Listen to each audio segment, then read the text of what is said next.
Good morning. Thank you, Pete. So I'd like to start by thanking everyone for being here at the Additive Manufacturing Conference on behalf of Additive Manufacturing Magazine. The adoption of additive manufacturing for industrial production has been increasing at an accelerating rate. This is really a very exciting time for manufacturing in general. And there's really no better place than right here at the largest manufacturing event in the Americas, IMTS, to discover new technology. This is why I'm very excited to share the stage today with the president of HP 3D Printing, Steve Nigro, for the premiere of their presentation, Changing the Way the World Designs and Manufactures. Ladies and gentlemen, please give a very warm welcome for the president of HP 3D Printing, Steve Nigro.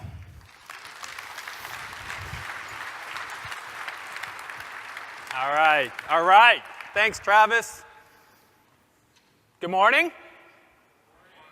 All right, they're awake over here. Good morning. All right, I think it's fantastic that here at the largest manufacturing show in America, we're talking about 3D and additive, because that is the future. That is the future of the 3D additive industry. So it was back on October 2014, HP introduced a new to the world 3D plastic printing technology called multi-jet fusion. And what this has done is it has fundamentally changed the landscape of the 3D industry. It brought two things. It brought speed, quality, and low cost is key to getting into production. And we brought a new open platform approach to our business, where we invited the world to come partner with HP to grow the industry together.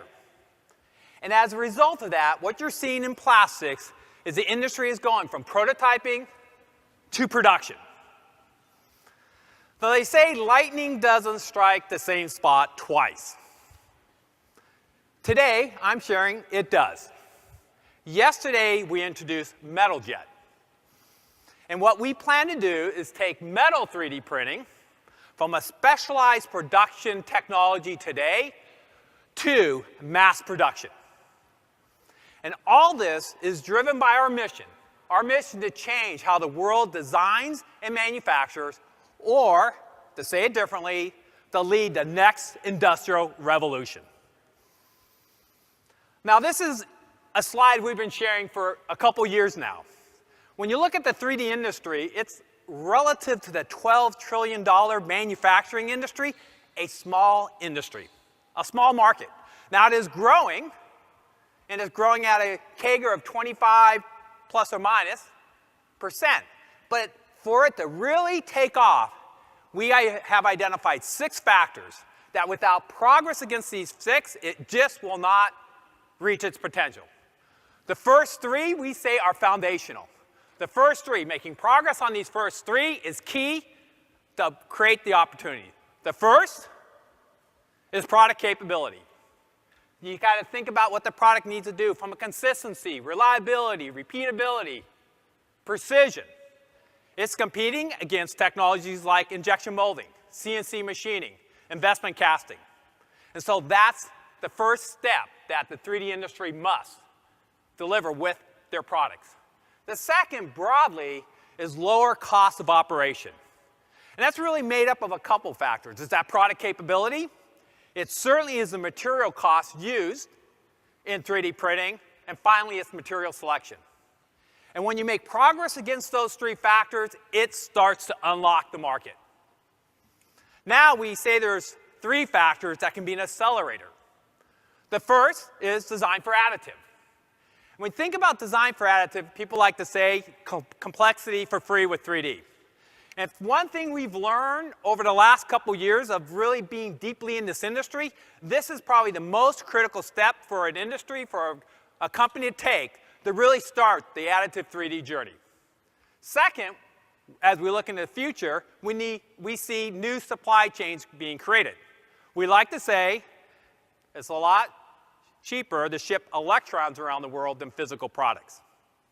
And finally, standards and policies. We see those as potentially accelerators or decelerators, depending on kind of what happens in the landscape. But certainly standards in certain verticals will be key to be established to allow 3D and additive to take off. So, when progress is made against like these 6 factors, especially those first 3, you start seeing the industry shift to production. Now, I love this photo. If you look at there's actually 16 multi-jet fusion 4210s in this factory. They're actually now up to 24 machines. They're running 24/7. And you can think of they're providing a general purpose 3D printing plastic factory. And so what they're doing with their customers is they're allowing their customers to go on this journey from prototyping, because that's where they typically start, to production. And on that journey, then their customers see what is possible. So we're excited to see what's happening in plastics. So that brought us to metals. And one of the questions we get asked a lot is, like, HP, are you going to get into metals? And so when we thought about it, we asked ourselves a question of like, what does it take to get metals into mass production? Because that's really our vision. And so we came up with 3 requirements, is that we had to do 3 things. We have to prove to ourselves that we can do 3 things well before we would get into this industry. First, disruptive technology. We said we need to come and bring kind of an HP unique, because certainly that's key to a business model, but more importantly, a compelling solution. Something that brings a unique contribution to the industry that is sustainable. Second, we said economics, and specifically superior economics, because the only way you're going to get into mass production is to get your economics of your parts down to the point that it can compete with some of the analog alternatives. Third, of course, it's quality. And especially if you're getting into production, there's well-established quality requirements, especially in both plastic and metals, so we have to be able to deliver on those. And it's only after we can check those 3 boxes would we introduce a technology and a product to the marketplace. Before I go any further, we also took a step back and said, let's understand the market. So the first question we asked ourselves is like, what's happening in the market? Where is the volume? And we realized quickly when you start looking at the numbers, the world really runs on metal. But if you look down one level, what you realize, it doesn't run just on metals, it runs on steel and iron. And it really isn't surprising given the performance of that material class, but also the cost of that material class. So, if you're going to get into mass production, you have to be in steel and iron. Now, 3D is in production today, in metals. We see it as a specialized production. You see often using exotic, expensive materials and going after some very high-end applications in aerospace and medical. But it is about picking the right applications. So that brings us to the second consideration, applications. It is ultimately all about what you're doing with the technology, the application, and it's all about what vertical you're serving. So again, we took a step back. We said, let's look at all the verticals out there, let's size them, and understand where the opportunity, where the mass production opportunity is.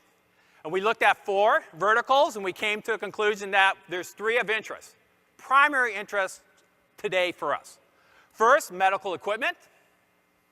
Second, industrial equipment, and we think of this as generators, pumps, industrial pumps. Third, automotive. And automotive is really interesting because currently there's a shift going on in the industry, a shift to things like electric vehicles, EV. And I said earlier, one of the things, the greatest advantage you get with additive or 3D printing is starting at the design phase, taking advantage of the capability that 3D will bring. So it's a unique opportunity for the auto industry, given that they're going through this massive platform shift, and there is a requirement, especially with EV, for lightweighting, to take advantage of 3D. And we'll get a chance to hear from VW here in a bit. And they'll talk about their roadmap. So mass production means medical equipment, industrial equipment, automotive. Okay, we also looked at the industry today, and what we realized is it's a complex landscape. There's lots of production technologies out there, and they're all out there for a reason. They all bring a unique value, and you can see the size of the different technologies. But when we look at that, we want to understand what is our value proposition? What is what we could potentially bring to laser melting, MIMS, press and sinter, machining, investment casting. And so we kind of came to a conclusion, and you can go ahead and you'll be able to study it. When you get to small, complex parts, it's probably an area that we're going to perform very well in. But I've talked about the industry, but ultimately, it is about what you're producing. It's about the part. So we like to always have kind of a poster part, something we kind of ground ourselves in. And this is a roller finger follower. It's for the automotive industry. And so as we develop, we say it's not just about the product, it's about what can we do? What quality can we do? What tolerance can we do? What cost? And so I'm going to be talking about this. But it all starts about how do you make it? So we announced MetalJet yesterday. It is a new 3D metal technology that leverages our 30 years experience in our inkjet Moore's Law. I'm going to share more about the inkjet Moore's Law. You'll leave here with a great appreciation of what that's about. But we really are bringing a new-to-the-world binder jet. Now, binder jetting has existed in the industry for some time, but what we're doing with binder jetting would not be possible without leveraging a couple of key assets that we're bringing that results in the performance, quality, and cost that you'll get with MetalJet. So let's go ahead, let's get inside, and let's see a quick video that explains how the technology works. Let's play the video.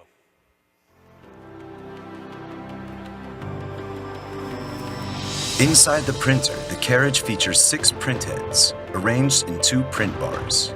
Up to 4 different nozzles can print HP binding agent in the same 21-micron grid on the powder bed, providing 4 times nozzle redundancy. The printing process starts by spreading a layer of metal powder. Then, HP binding agent is jetted at precise locations onto the powder bed to define the geometry of single or multiple parts. The energy source helps evaporate liquid components and cure the material. At the end of the process, a high-strength green part can be removed from the powder bed, and the remaining powder can be processed and reused. Out of the printer and after decaking, the part is sintered using an industry-standard sintering solution. HP MetalJet breaks through the productivity, quality, and cost constraints of existing 3D printing technologies for metals. Compared to powder bed fusion, HP MetalJet produces more isotropic grain structure in the sintered part that results in more uniform material properties. Compared to metal injection molding, a time-consuming debinding process is unnecessary with HP MetalJet, taking up to 20 hours out of the workflow. Now you can raise your productivity to new levels and produce complex parts that were simply not possible before in cost-effective, high-volume runs. HP MetalJet. Reinvent opportunities. Okay, so it gives you a simple overview of how the technology works, and I'm going to go into it in a bit more detail in a moment. But let's go to part economics. And really, when we talk about getting into production, this is one of the necessary capabilities of your solution. So I'm going to go back to the roller finger follower, and you can see in this chart some details up here.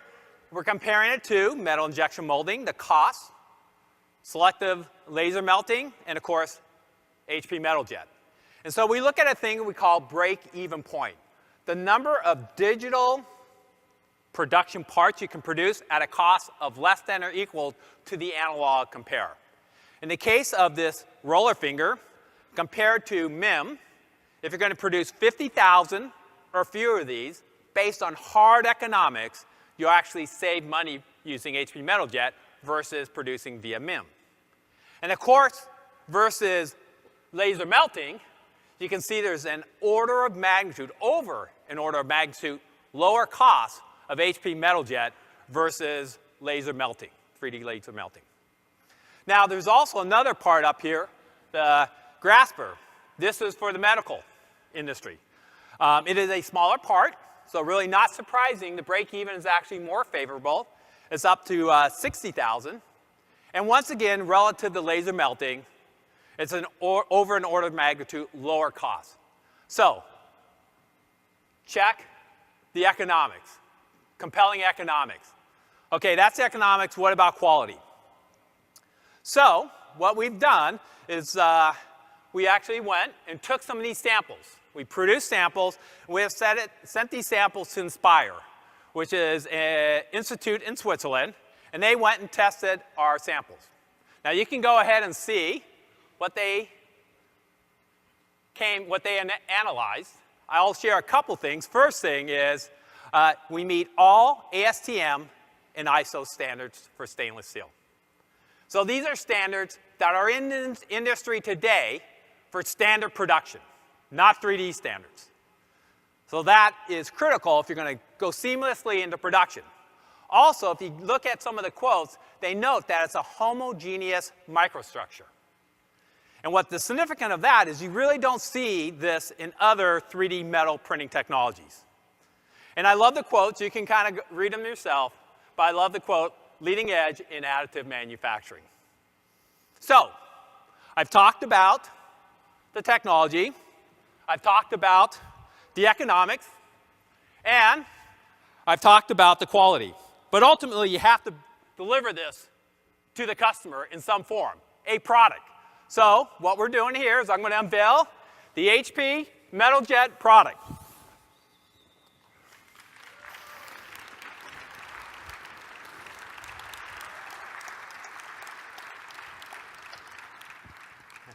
It's not quite 6'3". The product, as you can see, is able to produce parts at a productivity rate up to 50 times more productivity, and we measure that in terms of part per unit hour, unit time, than any other binder jet or laser melting system on the market today. Also, I talked about cost. I shared the part cost, but also the product cost. You can see this solution, or this product, will cost below $399,000. And finally, I talked about quality. We just shared some of the results of what comes off of this product, but also you can see we'll start with stainless steel. So that's how we take all this, take the technology and wrap it up in a way that you can go into mass production. So why can we do this?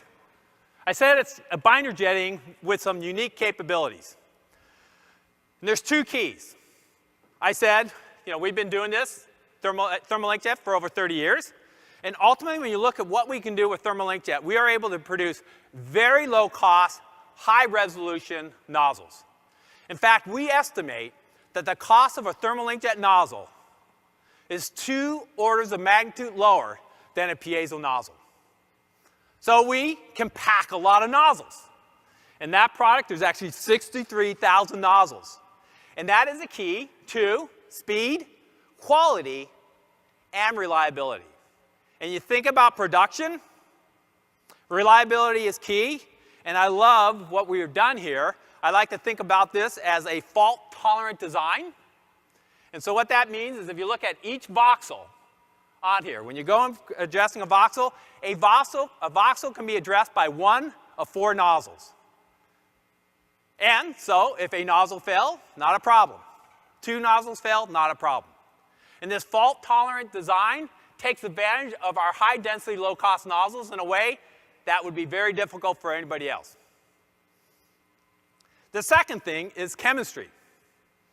Now, we've been developing advanced chemistries, again, for 30 years.